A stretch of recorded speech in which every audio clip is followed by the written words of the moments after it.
Hoy la palabra del Señor nos muestra cuál es la voluntad de Dios en nuestras vidas. Maravilloso es el texto de San Marcos. ¿Cuál es la voluntad de Dios? Para YouTube siempre es horizontal. Queda mucho mejor en horizontal que en vertical. Eso hace parte de la predicación. Entonces, mis queridos hermanos, siempre nosotros nos preguntamos cuál es la voluntad de Dios en nuestra vida. ¿Qué es lo que Dios quiere en nuestra vida? ¿Qué quiere Dios para mí? Y generalmente nosotros le ponemos a Dios cosas que no son voluntad de Dios, como si fueran voluntad de Dios, como si Dios quisiera eso para nosotros. Alguien se muere y nosotros decimos voluntad de Dios. Alguien se enferma y nosotros decimos voluntad de Dios. Tenemos una crisis económica y se daña nuestra empresa y decimos es la voluntad de Dios. Y entonces empezamos a ponerle a Dios un montón de cosas, un montón de cargas que no son de Él, y le echamos la culpa a Dios de lo que no tiene. Uno se cuestiona mucho sobre cuál es la voluntad de Dios, pero desde mucho tiempo, desde que empieza uno en ese camino religioso y espiritual, le echa las culpas de las cosas malas que le suceden. Y entonces creemos que Dios es el culpable de las cosas malas que hay en este mundo, de las cosas malas que suceden en este mundo, de las cosas malas que me suceden a mí. Y si acaso somos muy espirituales, alcanzamos el sentimiento de la resignación. Yo me resigno de que las niñas están hablando y me resigno. Un movimiento de resignación. Porque esa es la voluntad de Dios. Es un ejemplo, una cosa que se me ocurre. Pero nosotros, los cristianos, no estamos llamados a resignarnos. Porque la voluntad de Dios no son las cosas malas que acaecen en la vida. Dios no quiere los males para nosotros. De Dios proviene toda bendición. Dice la carta del apóstol Santiago. De Dios proviene toda bendición. ¿Qué proviene de Dios? ¿Qué proviene de Dios? Dígale lo que está al lado. De Dios proviene mi hermano. De Dios proviene toda bendición. Dios quiere las bendiciones para nosotros. Eso es lo que quiere Dios. ¿Cómo quiere que Dios, que yo viva? Bendecido. Por eso si usted le pregunta ¿cómo está usted? Dice bendecido. Porque la voluntad de Dios es que yo sea un bendecido, una bendecida y afortunada, dice el Corán de Jesús. Dios quiere que yo sea bendecido. Dios quiere lo mejor. Fíjense que el texto es muy claro. Viene aquel hombre con lepra y viene enfermo, sucio, y le dice el leproso le dice al Señor: Señor, si quieres, puedes limpiarme. Si quieres, puedes purificarme, puedes sanarme. ¿Y cuál es la respuesta de Jesús? Quiero. ¿Cuál es la voluntad de Dios? Que estemos limpios, que estemos sanos, que estemos salvos, que estemos felices. Dios lo que quiere es lo mejor para nosotros. Y a veces nos llenamos un montón de carga. Esta ha sido la voluntad de Dios en mi vida. Llevar esta cruz a la voluntad de Dios. Hay que vivirla con paciencia, resignación. Y agachamos la cabeza y empezamos a arrastrar nuestras cargas, nuestros dolores, y a vivirlos con resignación como un peso. Esto es un peso para mi Dios. Dios lo llevo porque te quiero mucho, pero ya no aguanto más. Y entonces cuando te repetimos ya yo no aguanto más, ya yo quiero tirar la toalla, ya yo quiero botar todo para la luna y ya no puedo más. Pero como es la voluntad de Dios, yo aguanto y me resigno. Pues hoy la palabra del Señor nos dice que la voluntad de Dios es que estemos bien, que seamos felices, que seamos sanos, que seamos salvos. Dios no nos quiere ver mal, Dios no nos quiere ver cargados, Dios no nos quiere ver con situaciones adversas. Y entonces, Padre, ¿por qué hay males en este mundo? Aquel chiste conocidísimo de el peluquero ateo, que cuando va el sacerdote a cortarse el cabello, le dice: yo no creo en Dios, estos curas que inventan mentiras, yo no creo en Dios, Dios no existe, padre, Dios no existe. Si Dios existiera, no habría guerra en este mundo, no habría injusticia en este mundo, no habría hambre, no habría niños que sufren, Dios no existe. Y entonces el cura se quedó pensativo y le dijo: bueno, si ese es tu razonamiento, está bien, pronto Dios no existe, pero tampoco existen los peluqueros. ¿Cómo que no existen los peluqueros? ¿No está viendo aquí? No, los peluqueros no existen. Pero ¿cómo, padre, si está en la peluquería? Yo soy un peluquero, no. Mire, asómase ahí por la ventana y ve aquel hombre que va caminando por allá, mire, peludo, greñudo, lleno de barba, sin afeitar, vea cómo está. Todo el pelo que tiene. Los peluqueros no existen. Le dice: no, los peluqueros sí existen, es que ese señor no ha venido a mi peluquería. Si viniera, yo le cortaré el cabello, le cortara y quedara bien bonito. Entonces, así mismo, no es que Dios no exista, sino que el hombre se ha alejado de Dios. Porque el mal entra en este mundo por culpa del hombre. Es el hombre que hace un mal uso de la libertad, y por el pecado entra el mal a este mundo. No es la voluntad de Dios, es el mal uso de la libertad del hombre lo que produce el mal en este mundo. Y entonces, muchas de las cosas que nosotros sufrimos y que nos pasan son producto del mal uso de nuestra libertad. Si usted hace cosas malas, hay consecuencias malas. Usted se monta borracho en una moto y en la esquina se cae, manejando la moto ebrio, se cae. Sale la señora de la esquina que es bien chismosa, bien cotillera, se asoma y dice: Dios lo castigó por borracho. No fue un castigo de Dios, fue una consecuencia de sus actos.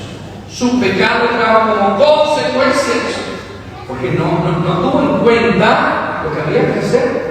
Trajo su consecuencia. El mal no viene como Dios no castiga, como consecuencia de nuestros actos. Padre, pero yo no he hecho nada y me vienen cosas malas. Porque no es solo consecuencia de tus actos, sino también consecuencia del acto de los hermanos que nos rodean, de las personas que nos rodean, que haciendo un mal uso de la libertad, obran mal. Yo sufrí la pérdida de mi padre a los 17 años, viviendo una violencia fratricida en mi país, Colombia. Mi papá fue asesinado. Y es una respuesta muy fácil de nuestra parte el culpar a Dios. Dios, ¿por qué me quitó a mi padre? La voluntad de Dios fue que mi papá muriera. No. Fue consecuencia del pecado del hombre, de la violencia del hombre, del odio del hombre, de la avaricia del hombre, del egoísmo del hombre. No era la voluntad de Dios. Dios quiere que seamos sanos, que seamos salvos, que seamos libres y que seamos felices. ¿Cuántos dicen amén? Amén. Esa es la voluntad de Dios. No es la voluntad de Dios, hermano. Dice Santiago, repítalo nuevamente: de Dios proviene toda. Las cosas malas no provienen de Dios, son producto del pecado del hombre, del pecado de los hombres o de la naturaleza herida por el pecado del hombre. Antes de que el pecado original viniera a la creación, Dios hizo a Adán y Eva impasibles, es decir, sin sufrimiento. Es un don preternatural antes del pecado, y los hizo inmortales. La paga del pecado es la muerte. La muerte es consecuencia del pecado. Dios no hizo al hombre mortal, Dios no hizo al hombre con sufrimientos, Dios lo hizo impasible e inmortal. Pero el hombre ha manchado, ha lacerado, ha lastimado la naturaleza divina, la imagen y la semejanza que tenemos de Dios, la ha lastimado y ha traído el padecimiento. Por tanto, tenemos que distinguir la consecuencia de nuestra naturaleza, que por la consecuencia de nuestra naturaleza viene la enfermedad, vienen las cosas malas, que la voluntad de Dios. La voluntad de Dios es la bendición. Dios quiere lo bueno. Dios quiere lo mejor. Por eso, a pesar de que acaezcan cosas malas, Dios nos enseña a resignificar esas cosas malas, a darle un nuevo sentido a las situaciones adversas y a transformarlas incluso en instrumento de bendición. ¿Cuántos dicen amén? Amén. Dios no trae el mal, pero si usted le entrega el mal, Dios transforma ese mal en bendiciones. Piense en lo más malo que puede pasar. Lo más malo que ha pasado en la historia de la humanidad es que el hombre ha matado a Dios. No hay nada más malo. No hay nada peor. El hombre mató a Dios. Y de eso que es lo más malo, hemos asesinado a Dios. Dios ha traído lo más bueno. La gloria, la salvación, la resurrección, la vida eterna. Dios de los males saca bendiciones. Por eso cuando aquel hombre enfermo de nacimiento, ciego de nacimiento, es interpelado por los apóstoles como buen judío, como buenos judíos, ¿por qué está enfermo? ¿Porque pecó él o porque pecó sus padres? Es decir, si está enfermo porque pecó él, significa que Dios lo castigó por su pecado. Si está enfermo porque pecaron sus padres, significa que Dios castigó a sus padres. Al final, ¿de quién es la culpa de que el tipo esté ciego? De Dios. Y así no somos muchas veces, echando la culpa a Dios por todo. ¿Y por qué me pasa esto?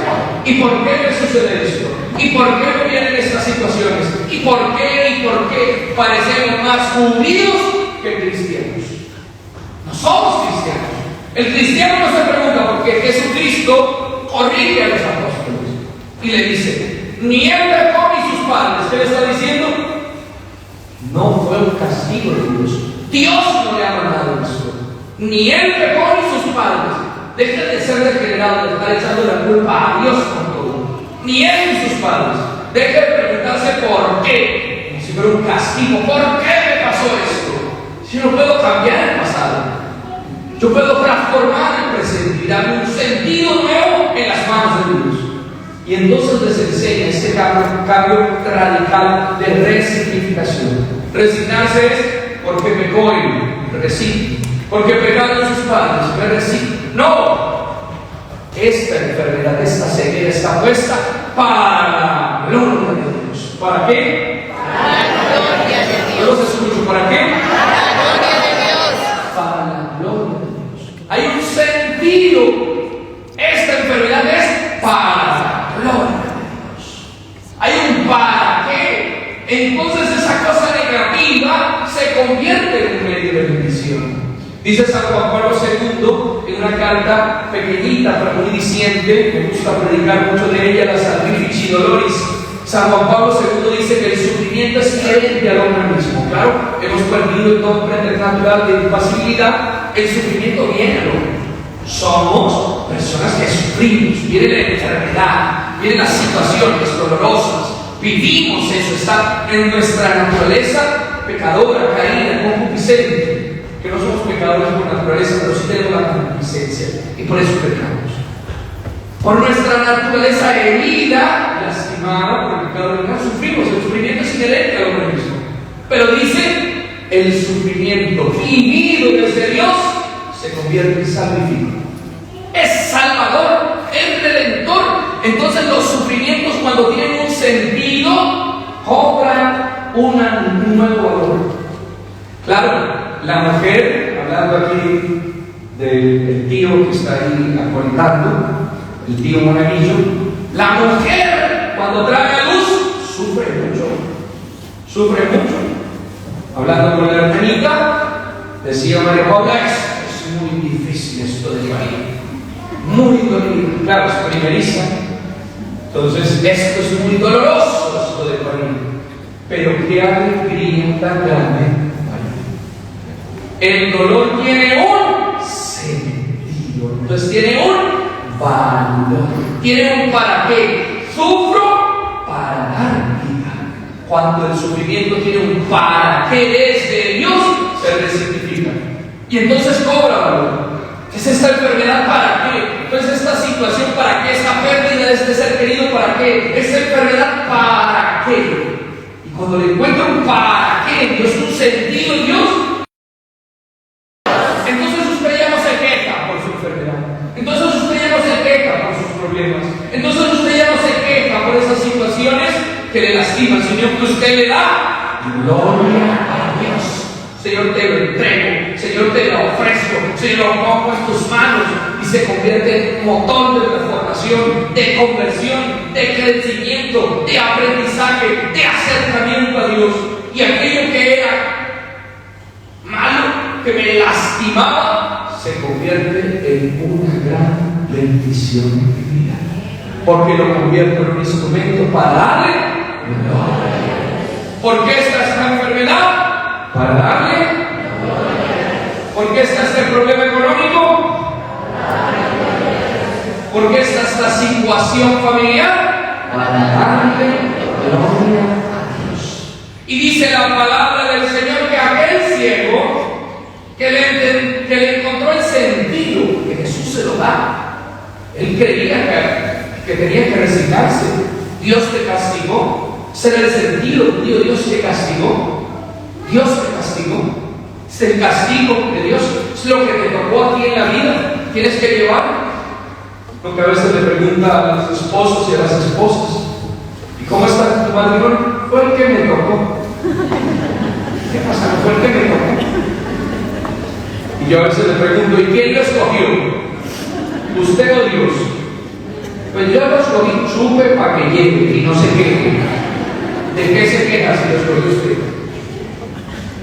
Gloria es para darle gloria a Dios. Ese marido está para darle gloria a Dios. Así que cuando llegue usted a la casa, diga: gloria a Dios. Esa esposa para darle gloria a Dios. Esos hijos para darle gloria a Dios. Fíjense, aquella enfermedad que se convertía en un medio de dolor y de resentimiento para que el ciego era un pecador aislado. ¿Qué hace este pecador aislado? Incluso cuando va a hablar con los de Sanedrín dice: cállate, que tú eres pecador desde tu nacimiento. Imagina. ¿Por qué? Porque nació ciego. Como nació ciego, Dios no tenía castigado. Tú estás empecatado. El error del judío, porque le echa la culpa a Dios. Cuando un niño es inocente, completamente inocente. ¿Cuál pecado? ¿Cuál pecado? Es inocente. Viene lastimado por el pecado que es la concupiscencia, la debilidad que tenemos. Pero es santo, santo. Un niño inocente. No hables tú de un pecado. Dios castigado. Y este hombre que se sentía apartado, rechazado, que tenía un dolor emocional, es sanado por Jesucristo. Cuando dice: ni él ni sus padres. Esto es para darle gloria a Dios. Y aquello que parecía que era su medio de cruz, de sufrimiento, de rechazo, aquella carga que tenía que llevar de por vida, ser ciego, ser pecador, ser apartado, no valer nada, no tener dignidad, Jesucristo le da un nuevo sentido y le dice: esto es para darle gloria a Dios. Imagínense cómo se sintió el ciego, que se sentía mal porque estaba enfermo, estaba ciego, pero también además se sentía rechazado porque venía del pecado, así lo veía. Se sentía apartado, no se sentía valioso, no se sentía digno, no se sentía amado. Y llega Jesús y dice: tú estás hecho para darle gloria a Dios. Tu vida está puesta para darle gloria a Dios. Tu vida tiene sentido porque tú eres un instrumento de la gloria de Dios. Imagínense la transformación que sucedió en aquel hombre, lo que acaeció dentro de su corazón. Yo estoy puesto para la gloria de Dios. Incluso mi enfermedad está para darle la gloria de Dios. Aquel hombre se sanó su corazón primero que su cuerpo. Su corazón rebosó de gozo. Aquel que nunca se sintió amado. Los padres incluso lo negaban. Cuando traen a los padres, porque vienen a preguntarnos qué texto bíblico, traigan a los padres del ciego nacimiento. Es cierto que este ciego de nacimiento, que este ciego desde el nacimiento, que nació así, Y los padres lo rechazan, dicen, él ya está grande, pregúntenle a él. Como no queremos nada con él, no queremos nada, rechazado hasta por sus padres.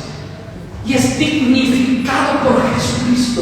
Imagínense lo que sucede en el corazón de este hombre: el gozo, la paz, el amor, la alegría. Y eso es lo que hace Dios en nuestras vidas. Nos levanta, nos dice: te amo, tú eres valioso, tú eres digno, tú eres digna. Es posible salir adelante. Porque alguno te rechaza porque eres joven, otro te rechaza porque tienes mucha edad, aquel te rechaza porque estás enfermo, aquella te rechaza porque eres amarillo, porque eres verde, porque eres azul, porque eres muy delgado, o eres muy esbelto, o eres muy alto, o eres muy bajo. Te rechazan por tantas cosas. Y Dios te dice: te amo como eres. Porque naciste en Colombia, o porque naciste en Filipinas, o porque naciste en Andalucía. Y Dios te dice: te amo. Tú estás puesto para la gloria de Dios. ¿Cuántos son el corazón de estar con Dios? ¿Qué pasa, maravilloso? Porque de Dios viene toda bendición. ¿Qué viene de Dios? ¿Qué quiere Dios para nosotros? La felicidad. ¿Y para qué hemos sido creados? Para la gloria de Dios. Denle un fuerte aplauso al Señor.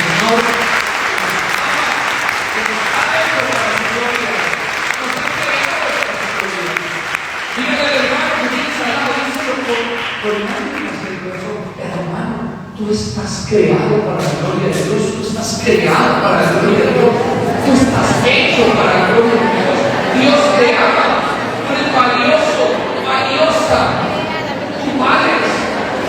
Tú eres valioso. Fuimos creados para la gloria de Dios. Y aunque el mundo me diga: no vales, tú no vales, ya tú no sirves para nada, porque estás enfermo, porque estás, qué sé yo, con un problema en el pie, porque eres muy anciano, o porque eres muy joven, o porque eres muy lo que sea. Dios te dice: tú eres para la gloria de Dios. De Dios proviene. Esta fue la transformación que le pasó a este leproso. Aquel leproso que no tenía valor, un leproso no podía acercarse a un hombre sano. Y Jesús lo levanta y le dice: yo te quiero, no solo quiero que estés sano. Es que le está diciendo algo mucho más profundo. No solo quiere que estés sano, sino al contestarle, cuando un hombre enfermo de lepra se acercaba a un hombre sano, el hombre sano lo podía matar a pedradas. Tenía el derecho, según la ley de Moisés, de matarlo a pedradas. Y fíjense que Jesús no es aquel que rechaza la ley de Moisés. Después de que los árabes le dicen: mira, ahorita el sacerdote para que cumpla la ley de Moisés. Pero para Jesús la mayor ley es la dignidad de la persona. Cuando le dice: Señor, si tú quieres puedes sanarme, y le dice: quiero, está diciéndole también: yo te quiero, yo te amo. Tú eres valioso, tú vales, tú tienes valor. Pero es que soy un pecador, un leproso era un pecador. La lepra estaba asociada. Es que soy un pecador. No me importa quién eres, no me importa lo que hayas hecho, no me importa lo que hayas fallado. Yo te quiero, te amo. Eso transforma el corazón, transforma nuestra vida. A veces que estamos tan cargados oyéndole al mundo, todo el tiempo oyéndole al mundo, todo el tiempo escuchando lo que el mundo nos dice. Tú no puedes, no es posible, tú no vales, tú ya no, tú no eres, tú eres de tal parte, tú eres de tal otra, tú mira las cosas. Me están diciendo cosas negativas todo el tiempo. El mundo. Aquel sordomudo, lo recuerdan, nos habló el Señor hace unos pocos días, leíamos en la liturgia. Sordo y mudo, porque el mundo nos deja sordos y mudos para que solo escuchemos las mentiras del demonio. El domingo pasado hablamos de eso, de cómo el demonio engañaba. Cuando Jesús entra, o el domingo antepasado, donde Jesús entra a la sinagoga y el hombre endemoniado estaba ahí y el demonio hablaba: ¿tú qué quieres con nosotros, Jesús de Nazaret? ¿Qué vienes a hacernos? Tú eres el santo de Israel, engañando con palabrería. Y Jesús le dice, cállate y sal. Porque con el demonio no se dialoga. Porque con la depresión no se dialoga. Porque con la tristeza no se dialoga. Con el miedo no se dialoga. Con la mentira del mundo no se dialoga. Cállate y sal. Ese pensamiento que te viene, ese sentimiento que viene y que se te clava en el corazón, que te hace sentir que no vales nada, con ese no se dialoga. Cállate y sal. Porque mi valor y mi dignidad me lo da Dios. Y dice la palabra del Señor que Jesús sacó a aquel hombre del poblado, aquel hombre que estaba imbuido en las mentiras del mundo, lo sacó afuera. Y cuando lo saca afuera, primero lo saca afuera para que no escuche las mentiras del mundo. No escuche más los engaños del enemigo que quiere que hable de depresión, de tristeza, de angustia, de ansiedad, de miedo, o de pecado, de vicio, de alcohol, o de drogas, o de sexo desenfrenado, de pornografía, de qué cosas. Lo saca afuera. Y le dice, escucha la palabra de Dios. Para que escuches el valor, tú eres más digno que esa enfermedad. Tú eres más digno que ese pecado, que ese vicio. Tú vales más que ese juego en el cual te quedas imbuido, metido en tu cuarto, en tu habitación, llorando, lastimado. Tú vales más, tú eres valioso. Éfeta, que se abran tus oídos y que sepas que tú estás creado para la gloria de Dios. Tú estás creada, hija mía, para la gloria de Dios. ¿Qué haces allí escuchando al mundo? Que no vales, que no tienes nada. Casi que vamos a un médico, ya estar lo peor. Ahí mismo las enfermedades, depresión, angustia, ansiedad, esquizofrenia, paranoia, un montón de enfermedades. ¿Cuándo uno de nuestros abuelos le daba depresión? Nunca. Un abuelo nunca le daba esas cosas. Es que tengo paranoia, que tengo ansiedad, es una cosa escasa. Cuando a uno pequeñito le daba cualquier cosita de salir un psicólogo buenísimo, el doctor Correa. Ese doctor Correa aliviaba lo que sea. Mami, que estoy aburrido, que está que no, mamá, ya se pintó la aburrición, no, más contento, ¿sabes? Es un chiste, es un chiste, es un chiste. Porque no estoy diciendo, estoy promoviendo la violencia. A mí nunca me pegó. Por eso me quedé así como atontado. No, mi papá nunca fue violento conmigo, pero sí me enseñaba con disciplina, con disciplina. Y me llevaba desde muy pequeño, mi papá y mi mamá me enseñaron a acercarme a Dios. Hay un libro muy famoso que dice más Platón y menos Prozac. Como que la filosofía, el pensamiento adecuado te lleva a salir del Prozac.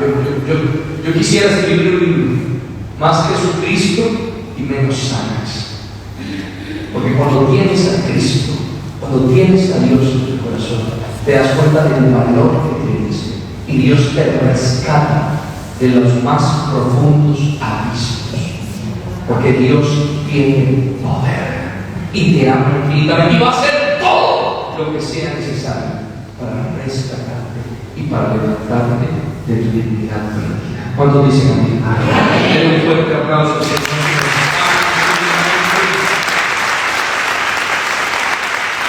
Dios hace lo que sea por ti. Tú eres valiosa a los ojos de Dios.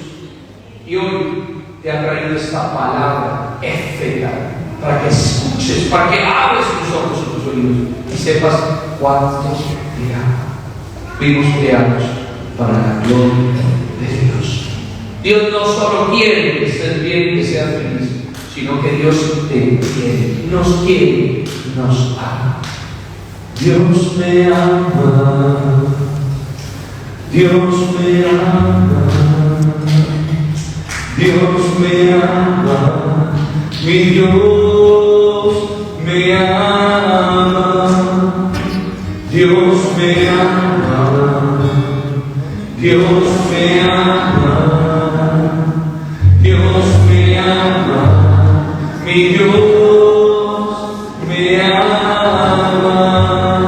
mi Dios me ama, mi Dios.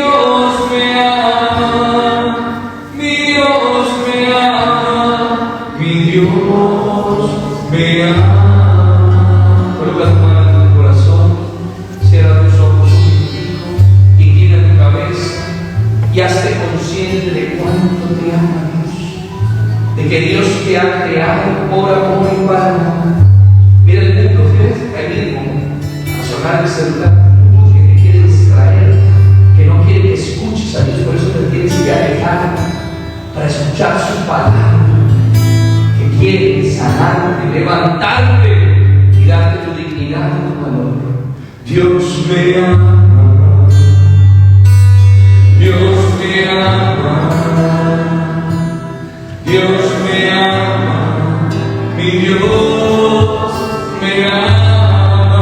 Dilo conmigo, Dios me ama. Hágase consciente de lo que canta. Dios me ama. Eso es lo que te dice hoy. Dios me ama, mi Dios me ama.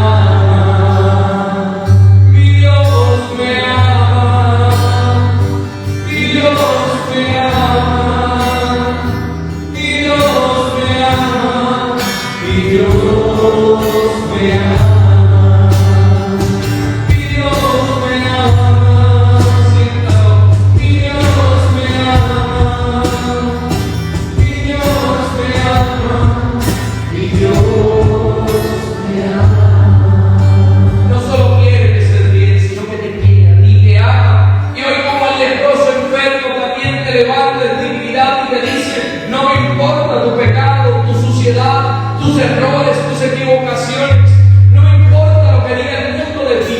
Tú eres perfecto, perfecta, como eres, exactamente como eres, con tu aspecto físico, con tu edad, con tu pensamiento, con tus emociones, con tus cualidades, con tus virtudes, con tus capacidades. Dios te ha hecho perfecto. Siéntelo, soy perfecto. Dios me ha hecho perfecto. Dios me ama tal como soy. Quiere que con su amor cada día sea mejor. Dios me ama, Dios me ama, Dios me ama, y Dios me ama. Siéntelo, Dios me ama, Dios me ama, Dios me ama, y Dios me ama. Hace unos días el jueves terminó un taller de sacerdotes que estuvimos haciendo en la casa de Cristo Rey en Pozuelo. Estuvimos predicando a más de 70 sacerdotes, y en un momento así de oración y de sanación interior me ponía a mí, que había un hermano sacerdote que había sentido mucha presión en su seminario y luego recién su ordenación, mucha presión por parte del obispo, de los formadores, de la gente, y que esa presión había afectado su salud, que había tenido una afectación en su espalda, en su columna, y que sumergiera esa presión que tenía en el amor infinito de Dios, que Dios lo amaba, que Dios no lo presionaba, que Dios no lo juzgaba, que Dios no lo señalaba, sino que Dios lo amaba. Hicimos un momento así de sanación. Y yo dije, hay un sacerdote con estas y estas condiciones, con el temor de orar por sacerdote, es complicado. Y cuando terminó la oración se me acercó un sacerdote con el lágrimas hacia sus ojos, me abrazó y me dijo, hermano, yo llevaba tantos años con un dolor en la columna, una lumbaje fuertísima, había ido del traumatólogo, había probado todos los remedios, el traumatólogo no hallaba qué hacer conmigo. Y en este momento estoy completamente sano. No hay dolor en mi espalda, en mi columna. Por primera vez desde hace tantos años ya no siento este dolor. Y ya me había acostumbrado a vivir. Cuando ese hombre se sumergió en la idea del amor de Dios, incluso siendo sacerdote, logró sanarse físicamente. Porque Dios quiere lo mejor para mí. Dios no me está juzgando. A veces nos sentimos juzgados, no malamente. Por nuestros padres nos sentimos con mucha presión. Tienes que ser perfecto, no puedes equivocarte, cuidado, ¿a qué vas? Vas a perder. Tenemos un montón de ideas preconcebidas en la cabeza, un montón de ruido, y hay que alejarse para escuchar el ética de Dios que te dice, te amo, eres digno, tú estás puesto para la gloria de Dios. Y esa idea de amor de Dios sana incluso físicamente. Cierra tus ojos.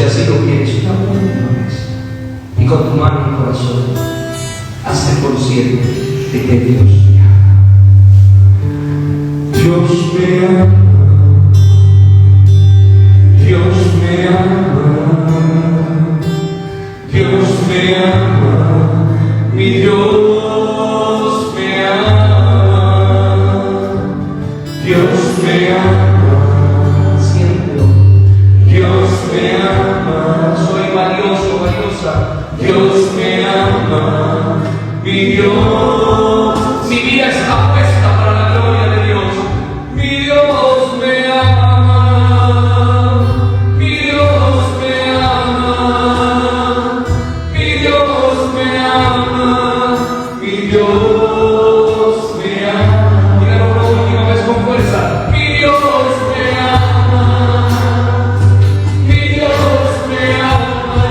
Yo no soy digno. Mi Dios me ama. Mi Dios me ama. Cántalo, que eso te sana.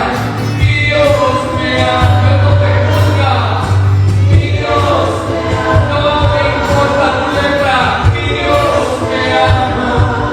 Mi Dios. No le importa tu pecado. Te ama. Dígalo fuerte. Mi Dios me ama. Mi Dios me ama. Mi Dios me ama. Mi Dios me ama. ¿Para qué te crees? ¿Para qué existe tu vida? Para la gloria de Dios. Dele un fuerte aplauso.